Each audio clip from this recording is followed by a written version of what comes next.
muitos estudos mostrando o quanto de agrotóxico tem na carne, né? Que a gente fica lá no ranking de legumes com mais agrotóxicos, aí o povo fica com medo até de comer legumes, né? E acha que a Nesfit não vai ter agrotóxico. Então, é tanta coisa, tanto assunto, Guria, né? dá pra gente ficar 5 horas aqui. Dá um cansaço de ficar... Muita gente fala assim, eu não vou ser vegetariano porque eu vou comer muito mais agrotóxico.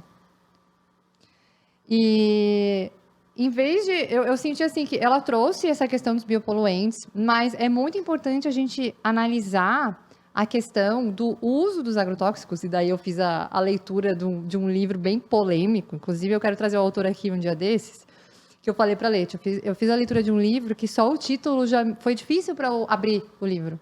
O nome do livro é Agradeça os Agrotóxicos por Estar Vivo. Então, para mim, abrir aquele livro já foi super disruptivo para mim. Sim. Porque eu aprendi desde a graduação todos os processos que acontecem de desenvolvimento de câncer, de agrotóxico, que é um veneno e tal, né? E ele traz um outro paradigma. E eu pensei, cara, se eu quero conversar com todas as pessoas, eu tenho que entender o que está acontecendo e por que foi feito isso, né?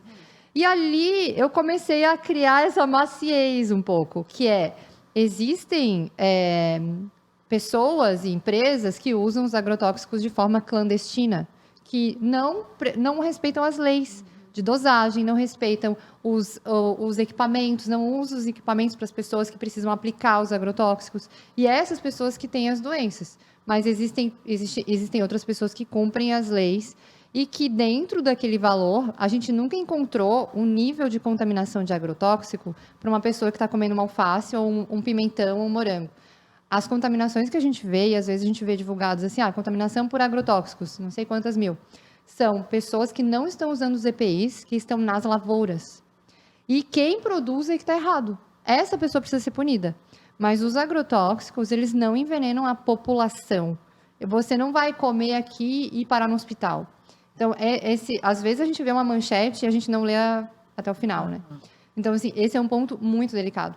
Para mim, tá te falando isso agora, que eu como orgânicos, que eu evito comer alimentos convencionais.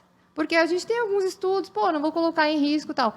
Mas se a gente for falar para a maioria da população, ninguém come, é 5% da nossa população no Brasil, orgânicos. E daí eu vou gerar essa sensação de envenenamento que todo mundo tem. E inibir as pessoas de serem vegetarianas, porque elas sentem que estão se envenenando com uma coisa que, se a gente for parar para olhar os estudos, não tem nenhum estudo de envenenamento na ponta. Tem envenenamento e intoxicação de pessoas que não usam corretamente os EPIs. Mas isso aí, você pode aplicar uma dedetização na tua casa e se envenenar também.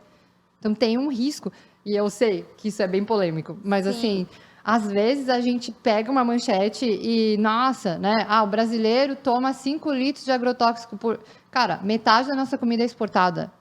Então, nem fizeram a conta direito, sabe? Então, tem algumas coisas internas que eu comecei a quebrar dentro do meu coração, esses paradigmas, porque não faz sentido. Tem muita coisa aqui atrás dessa produção. Porque, assim como vocês estão falando do MST e de outros produtores rurais que produzem a maior parte da nossa comida, eles também usam agrotóxicos. MST não. Então, mas existem outros É o maior movimento de agroecologia do Brasil. Então, mas tem outros produtores rurais, pequenos... Que usam muitos. Que usam agrotóxicos. E de forma indevida, a grande maioria. Então, onde a gente precisa buscar a segurança? Dentro da lei, dentro dos EPIs, dentro do que é... Porque, assim, a concentração, ela gera um cuidado, uma quarentena na fruta, na planta e tal, para chegar o alimento limpo lá no final. Então, tem um monte de agrônomo envolvido, tem um monte de pesquisa, tem amostra, ninguém ia colocar a população em risco. Não é à toa que a gente chegou até onde a gente chegou hoje. Longevidade, saúde, tipo assim... mas eu tenho minhas dúvidas. Não, eu tá tenho bem longo? super dúvidas, né? Porque, tipo assim, quem vende o veneno vende a farmácia também. Tem tipo, também, né? A Bayer. Oi? Monsanto e Bayer. Então, olha só, escuta essa. Dentro da Monsanto, estão sendo desenvolvidos biopesticidas para a agroecologia há muitos anos. Biopesticidas. A Monsanto não ia ficar para trás na agroecologia. Vocês acharam que ia?